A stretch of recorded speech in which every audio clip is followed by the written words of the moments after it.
Hi, everybody, and welcome back for another episode of Riftbound 101. We're on episode 8, and today's topic is all about reading the meta, what a meta is, if you've never heard that term, which is short for metagame. And I'm going to be talking more than most episodes a little bit about what I actually do during my day job, which is game studies.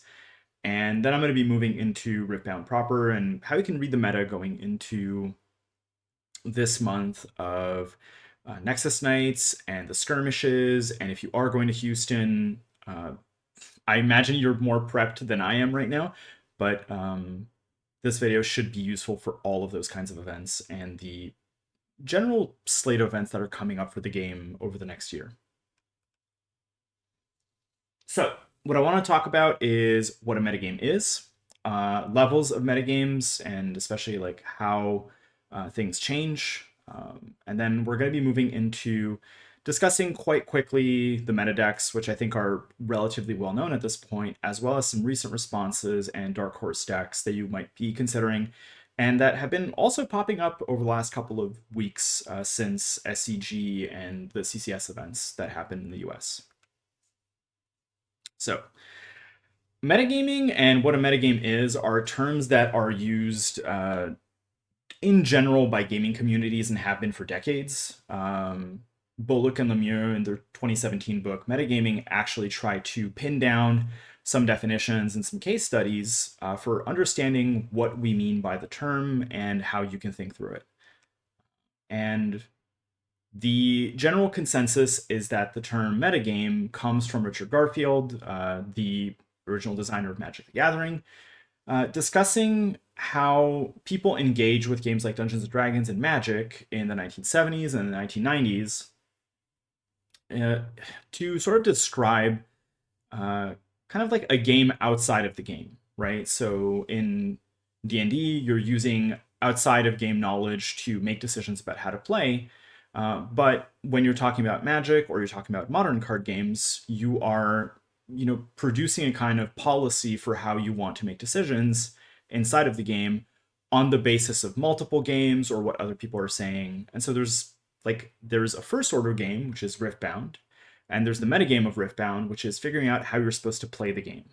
Because low level play or low OPL or high OPL or whatever we want to call it is going to look radically different based on how people think the game should be played, what are commonly accepted approaches, and even regional differences. And we're going to talk a little bit about the difference between the Chinese meta and the North American meta that have been developing kind of in tandem now, but were distinct at the start of the game.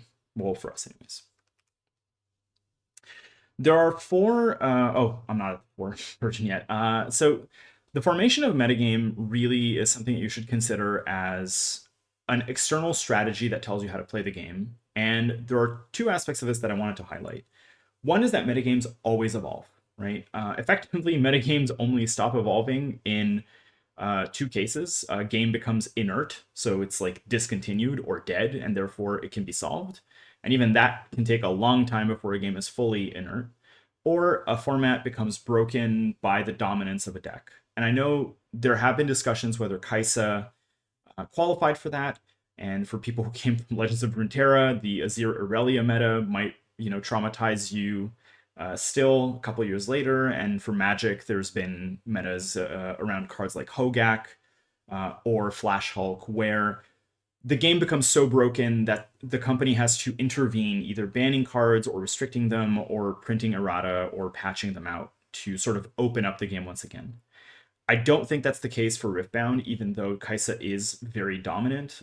And part of the reason why I don't think so is because of the way that the meta is currently shaping in the last couple of weeks.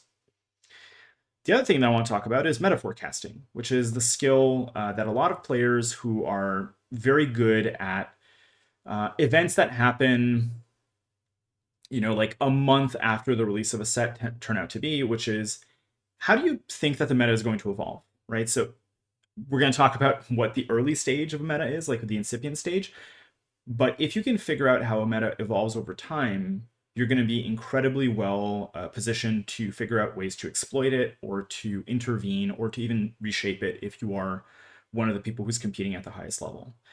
And in case you're watching this and you're not at all competing in like big skirmishes and you're at small local events and people are, you know, using decks that are completely unlike the ones that you see on tournament websites, that's also a skill. Like learning how your local metagame shifts is going to pay dividends as well. So it's not always about countering Kaisa, and probably won't be by the time we're in the next set.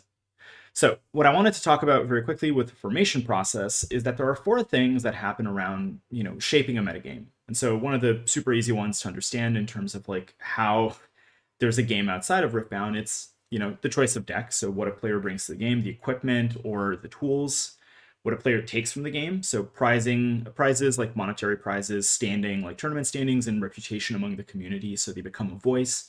And this is especially useful when people pioneer decks that then become super popular and can continue to shape the game over time. What happens between games, like learning, preparation, strategizing. These videos that you've been watching, if you're, you know, on episode 8, are a lot of that kind of content. And then what happens in the game, but that is not part of the game. So, for example, trash talking or bluffing or environmental cues like noise, pace, or as a lot of pro players might tell you, even things like lack of food or drink, which can like tire people out and make certain players play worse, right? These are all part of things that are external to what you might consider like the magic circle of the game that Riftbound happens in. But these are all super important, right? And when you combine all of these, you've got like the tools, you've got the knowledge that you take away, and what happens in between, and everything that happens around the game. You end up with a metagame, right? And when you're watching videos or you're looking at websites that tell you what the meta decks are, you're kind of getting the finished product or what looks like a finished product in between these stages of meta evolution, which makes the game seem solved when it certainly isn't, right? And so kind of the stages of this metagame development that you're going to see are 1 to 3 decks that really take shape early on and become hyper dominant. Often it will be one, and then you're going to have some responses that are going to be like the handful of decks that develop to that meta. So depending on how you want to read this, it's going to be Kaisa or Kaisa and Yi, and then it's going to be a handful of other competitive decks that are around this. And then you're going to have like a lot of experimental decks that aren't working so well that are trying to find margins in the meta. And that's sort of like your tier 1, tier 2, tier 3, whatever you want to call it, decks. I'm less interested in tiers than I used to be, and God knows I used to really consult those more than I am in understanding matchups now, and especially trying to understand the direction that the meta takes shapes in. The meta takes shape in. And to understand this, you just need like a lot of testing. People do simulate hands, they do simulate matchups, they run testing groups together. Going to your local Nexus Nights does this to like not as high sample size as like playing online, but still is useful. And one of the things that I really want to stress here is the mentality of players in a given environment is going to shape how the meta evolves. And so almost always when there's been games that have had regional launches, the decks that dominate in different regions are radically different. So North America, Asia Pacific, and Europe at least, but depending on the kinds of shifts that you see, you might have, for example, a meta in China, a meta in Korea, a meta in Japan, a meta in North America, which is going to be slightly different from the one that's taking place in Brazil when Brazil is like a fully supported region in a game. And then in Europe, you're going to have like radical differences between like France and like the Baltics or the Nordics or the Balkan countries. And that's likely to do that just like the game develops at a different pace. And so you might figure out like one dominant deck, but how people answer it is going to change. And the order that you find the answers in, which can be highly random, is also going to influence that. Okay, levels. So you might have heard the expression before, like this is the level 1 metagame, or this is the level 2 metagame. And I kind of want to walk you through what that means, because this is kind of like the stages of development of a metagame.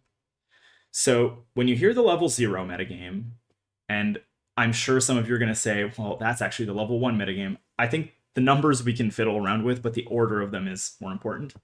So the level 0 metagame, which is often like the S tier deck or the tier 1 deck, depending on the skills you use, is discovering in a vacuum what is the most winning strategy in the game, right? And so Kaisa has been hyper dominant because her ability to pay for rune costs is such a good ability in a vacuum that it lets you play a number of interactive spells or high cost units without having to hold up those runes, or like you can accelerate units and spend runes on that and then not have to worry about needing them for cards like Hextech Ray.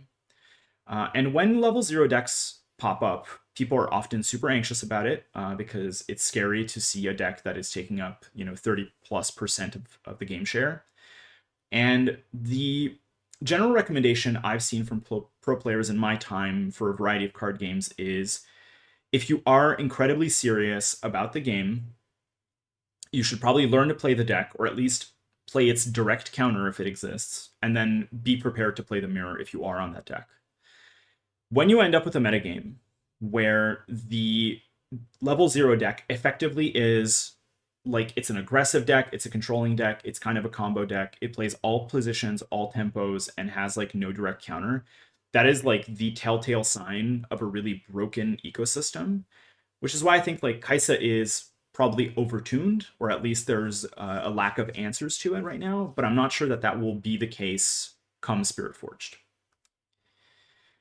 Your level 1 metagame, which is like the next chain, or like notch on the chain or whatever, is asking what you could do to your opponent's strategy, right? How can I counter what they do, and how can I produce a deck that will run counter to Kaisa? And this is kind of why you get Aurora decks or Tempo Yi decks, which are hard to knock off points, and they're good at protecting their units, and their units are large, and they have deflect, or they can play units at, like a reasonable pace until they really start cranking out like giant 16+ might units or what have you. And when you're playing the level 1 metagame, you're effectively trying to answer the level 0 deck, almost always. Or you're playing a deck that is independent of the level 0 deck, and then you get into some questions of like, but what is the difference between like 2 level 0 or level 1 decks? And these are like useful questions to ask, or like they're useful distinctions to have in terms of like metagame development, but you don't necessarily need to be asking these questions all the time. It's more to understand like what the function of the Master Yi deck is inside of the current metagame, for example. And when you're playing into these kinds of decks, for example, you're the Kaisa player, you want to understand how the Yi player is going to counter your own plays. Like, what are the tools that they have access to? How much energy or runes they have available to them? How many cards in hand? Once you get a good answer for that, you're going to be able to play around them, or at least to mitigate their advantage. And if you are the level 1 player, you should be asking the reverse. Like, what are the answers I can find that counter the Kaisa player? Your level 2 metagame, which might make sense when you're seeing the current SCG and CCS counts, is okay. Well, we figured out the level 0 deck is Kaisa, the level 1 deck is Yi. What can my opponent expect me to do in response to them, right? So if they're expecting me to play Yi, or they're expecting me to play Kaisa, what if instead I picked a third deck that counters both the Kaisa and the Yi, or can play to like a divergent win condition? And this is when things start to get really weird, because you're no longer asking like, what are the tools that your opponent has, or how does your opponent counter the deck you're running? You're starting to ask questions like, what does my opponent think I'm going to play against him, or what am I expecting to see when I'm going to a tournament? And then you're trying to move beyond that first order, second order question to something completely different. And so Set, which has been around for a while, and I'm going to talk about some different versions, answers that question in a really novel way when we get to CCS, and that's the Colin Kaiser topping deck that kind of surprised a lot of people, because it wasn't the kind of set that you'd been seeing around. And I think the kind of set that emerged answers this question quite strongly, which is like, what does my opponent expect me to do? So it's like, well, they want me to counter their Kai'Sa deck by playing like ginormous units, or they want me to play play into their Yi deck by like trying to be super aggressive. So what if instead I found a deck that was like very wide, very immune to removal, and could like play to a bunch of different board states and can side aggressively to change its game plan? And the level 3 and over metagame starts to be like the, what does my opponent expect me to expect them to expect me to do kind of questions. And you can keep asking these questions ad infinitum, and they become less and less useful. But what you're trying to do at that point is really trying to find niches or space between the layers of the metagame that aren't exploited and that could have good matchups into a specific field. This nominally requires understanding very well what the average distribution of decks is going to be in your ecosystem.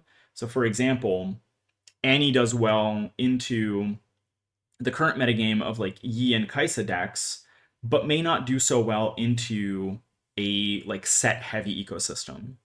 And conversely, decks like Victor have less strongly polarized matchups against many decks, and therefore they're trying to kind of like play an omni position depending on the build. Effectively, what understanding these levels of the metagame does for you is understanding that you don't have to always play the Kai'Sa deck. And this was one of the responses I got to my budget video, which was like, I understand these budget decks are useful, but how am I going to compete with these extremely strong decks that are very expensive? The advantage of going into these like level 3+ decks is that often they're relying on cards that are much less expensive than the level 0 deck. And you're going to see visually how that changes over time. So when we were talking about responses to the current metagame, right, you're going to find generally like two answers to how people are trying to figure out what the metagame is doing. So one is speed. So Kai'Sa decks are very assertive, they're rather fast, and when I was talking in the original video about control and aggro, one of the questions I was getting is like, what is Kai'Sa, right? And the answer I think in general that I've come up with is that Kai'Sa is sort of an aggro tempo deck. It's fast, it's assertive, it wants to score early, it wants to pressure units out of its battlefields, and it loves fields like Reaver's Row, for example. That doesn't mean there aren't slow versions of Kai'Sa that run like time warps and that are much more controlling, but on average, the deck is fast. Conversely, Master Yi decks tend to go over it by just having bigger units, and it wasn't uncommon if you were watching like the Turn 'em Sideways coverage of the event to hear words like, the Kai'Sa and Yi matchup is unfavored. This was also the case for people who were casting the Shanghai National, like to hear things like the Kai'Sa matchup into Yi is basically unwinnable. And so speed certainly has a function in this, but you can also work within speeds, right? So set in general tends to play like a mid-range condition with a lot of interaction, but orange set and yellow set play completely differently, and they leverage different kinds of aspects. So for example, Kai'Sa has single target or two target removal with the exception of the Cathian Rain, and so you can reasonably expect them to target one unit at a time. Well, what if instead of having one or two units, you had 6 or 7? All of a sudden, their matchup becomes much less positive into you. So if you look at the Shanghai National number 160 list, which I think was kind of a generally accepted list that you might see, some lean much more heavily on Set Brawler, but this is just for illustrative purposes.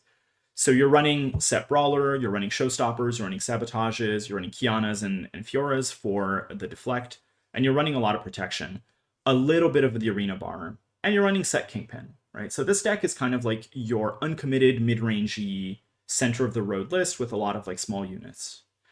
And this list only makes it to 160 in China. A couple weeks later, Colin Kaiser, and this is the like a redux of the Colin Kaiser list by Tyler N at the TTD 5K tournament, cuts orange set entirely and instead starts running Lee Sin centered and starts shifting the deck to more Kenku monks and slightly smaller units across the board, and runs Set Kingpin in the zone, right? So a play that is one turn earlier. And this deck, although it looks quite similar to the other set deck, doesn't do the same thing. It wants to sit on one point with multiple units, and it wants to jam Lee Sin centered on top of them. and really go up to like 20 or 40 might on a single point, which becomes basically impossible to break through for a lot of decks. And it exploits the Master Yi's pace of play, and it exploits the kind of removal that the Kaisa deck has been playing. This is why this deck runs Growth of the God Willow, because it wants to hold, it doesn't want to conquer like a lot of other decks. So, similar hero, similar shell for most of the deck, but just the choice to swap out the orange sets for Orange Lee Sin and to prioritize Set Kingpin in the Champion Zone changes the pace that this deck plays at. And from there, I'm sure we're going to start to see, significant innovation in terms of the kinds of decks that have now been discovered that exploit that Kaisa Yi situation, right? You want big, go wide holding decks that protect their units very well. And conversely, if Set becomes hyper dominant, you're going to try to look at what exploits Set's current current list, and conversely also plays well into some other conditions. So yeah, the wide versus tall debate is I think super important, and so right now I think decks that go wide are kind of doing better than decks that go tall. But for example, if Victor pulls ahead of the pack for a while, or Kaisa as well, and we start to see more decks running unchecked power, or even decks that run more Tibbers or Anivias, maybe the going wide strategy is not going to be as useful as the going tall strategy. So try to figure out what the meta is doing. But this is an example of like how people are responding to the core metagame that's developed around single target removal and tall units. Okay, and this brings me to Dark Horse decks, and this is when you can start to see at like the edges of a meta, people are going to start playing some very weird stuff, right? And they're trying to assess how saturated a meta is. So like, is it completely solved? Have we found all the decks that work? Versus how concentrated it is. So when Kaisa was averaging like half of the meta, building a deck that preys on Kaisa is very useful, but maybe that's not going to be the case in a couple of weeks. And if you can find those margins, play to them. And if you can't, you should probably just look at what other people are doing and what decks are working and try to understand why those are winning lists and how you can play them. It's up to you, right? I personally prefer finding margins, but I'm cheap and I like my decks to not cost $1 billion. And then I like to win with decks that are under prioritized.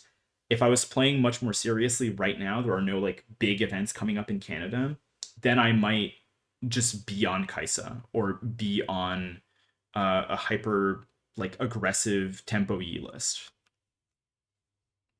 So remember, this was the Shanghai National sort of deck representation, I think, for day 2. And you saw 56 Kaisa lists, which was approximately 43.75% of the meta, and another 28.91% was for Yi.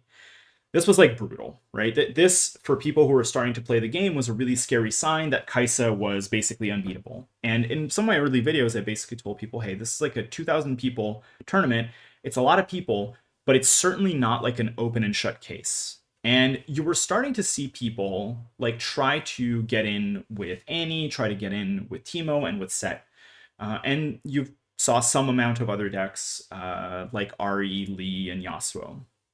And the sort of consensus was, well, Kaisa is going to dominate, and I'm pretty sure Kaisa had like 5 out of the top 8 deck lists, so it seemed pretty dire. And then you go to the top 32 of the SCG. So this was the Star City Games tournament that happened in, oh god, I want to say this was in Vegas, and you saw something that really indicated that that was the case, right? Like 50% of the top 32 decks were Kaisa decks. And then you saw some Annie, which was ahead of Master Yi, which all of a sudden indicated some shifts. And then Teemo and Set ahead of Victor and only one Misfortune. And this event was topped by an Annie, and I'm pretty sure the top 4 was 2 Annies, 1 Kaisa, 1 Yi. So unexpected results. And then same weekend, we had the CCS, which this is the sort of like open amount of deck lists that were available. And you saw 83 decks for Kaisa, but that's only 35%. And among the top 32, the one set deck went the distance. This was Colin Kaiser's list, which like significantly preyed on this ecosystem. And once again, you saw Set and Annie, but you also saw some Ari, some Teemo, and I think this was the event that had Prismaticism also in the top 8 with Teemo. So we're seeing a lot of like experimentation. And since then, if you look at lists that are coming out of like 100 plus events, Kai'Sa's deck share continues to decrease. And another indication of this is the card prices around Kai'Sa are also decreasing. Acacian Rain is going down constantly, as are some of the more Kai'Sa specific cards. Kai'Sa Survivor isn't, because she's also played in like Annie and in Darius, so that's like a bit of a different situation. And then you can pick up. Oh, did I double? This was the yeah, okay. This was a Canadian event that happened over last weekend, a skirmish night that had I think 100 plus players, and this is where things sort of start to look weird to me, because now you're seeing an entrance of Volibear decks and Leona decks also. So the one Garen, salute to that player for showing up. I don't know if that's going to do much for the meta, but the Volibear deck is interesting to me. And it leads me to ask the question, well, what is the Volibear trying to do in this metagame that the other decks aren't? So there's some good questions you can ask about Dark Horses, right? It also leads you to understand that playing to an open field is not the same as playing to a top cut. So when you're looking at these tournaments and you're seeing like Kai'Sa really strong among like the top 50 or the top 32, and you're thinking about like the open field, you're going to run into some weird stuff when you're playing an open tournament. And that doesn't mean that those decks are going to win, but you're going to have to find ways to understand what it is that, for example, the Volibear deck is playing. And you're also going to run into some like very strange deck archetypes like Blue Victor or Mono Yellow Victor, for example, that are really trying to kind of prey on people's lack of knowledge about those deck archetypes. So open field, extremely strange, and you kind of want to just play generically good decks. But then when one of these decks can make it into the top 32 or it's an amazing player, then you're like really playing at a weird advantage. And like these 4 heroes that are sort of showing up on the fringes a little bit. Volibear's trying to exploit like that space between like your mid-range tempo and like your hyper like invested Aurora decks, although Volley decks also play Aurora. Yasuo is playing for consistently is skewing across tournaments to less aggressive Nocturne builds and more to like triple Mind Splitter or very controlling shells. Jinx is going the other direction entirely, going hyper aggressive and trying to play for Vi Ride the Wind combos and just like trying to out tempo opponents entirely. And then Leona's trying to kind of do the Set thing, but also have stuns against Set, so trying to play like a midfield. And these are all like hyper experimental decks. They're not refined, and people haven't like figured out how to build them properly yet, especially into this meta.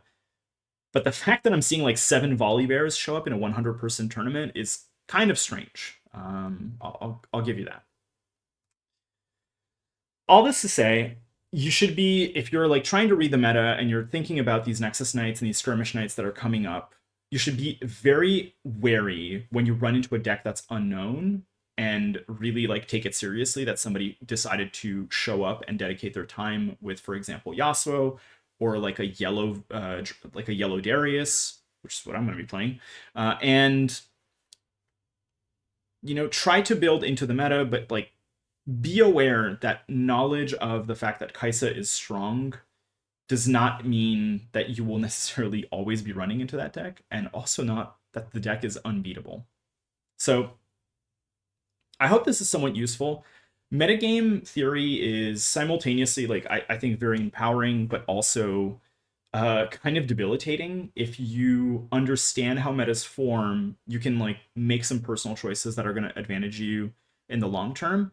But if you become paralyzed by the idea that certain decks are completely unbeatable, then you'll get dejected. You won't want to like play the game anymore or build Kai'Sa decks. And I'm here to tell you, along with the stats that I'm seeing, that Kaisa is certainly not an unbeatable deck, and Master Yi even less so. And if you want a confirmation of this, the player demand for these cards is also going down, right? Aurora's going down, Deadbloom's going down finally, Icathian Rain's going down, and cards like Showstopper are on the rise because set decks are being played. But if we see some really funky top 32 decks this weekend at Houston, you're going to see some of that happen as well, right? So you might see some very strange decks that are not predictable yet, or some new refinements in deck lists for those top decks that make them look slightly different than they were before. So, keep that in mind. And hopefully this is going to be useful for the events that you're going to over the month of December. I wanted to get this video out before Houston, and I imagine it will probably be outdated as early as next week, depending on what happens. But I'm curious to see how the game continues evolving, and especially once the Spirit Forge cards release in China, what's going to happen with the prices of cards here and the expectations around certain decks. While we're still in this like weird 2-month lag window, which is supposed to be resolved, I think, by set 3 or 4. I can't remember. Anyways, that's it for today. And what we're going to be talking about Friday, which is a special extra episode, or I reshuffled the order, is a Teemo in focus. I think Teemo is another one of those decks that's been climbing up the ladder and is a reasonably cheap deck to build among all of these. Really, the most competitive version only requires 2,000 Tailed Watcher, which can be substituted for budget, and Teemo is pretty cool. So we'll see how it shakes out for the next week. That's it. And if you have questions about how to navigate the ecosystem and specifically how to deal with the meta, please leave it in the comments and I'll try my best to answer it in future videos. But I'm sure other people who are watching this will also have advice for you. You're not the only one banging your head against the Kaisa wall that seems to be at the top right now. And there is hope.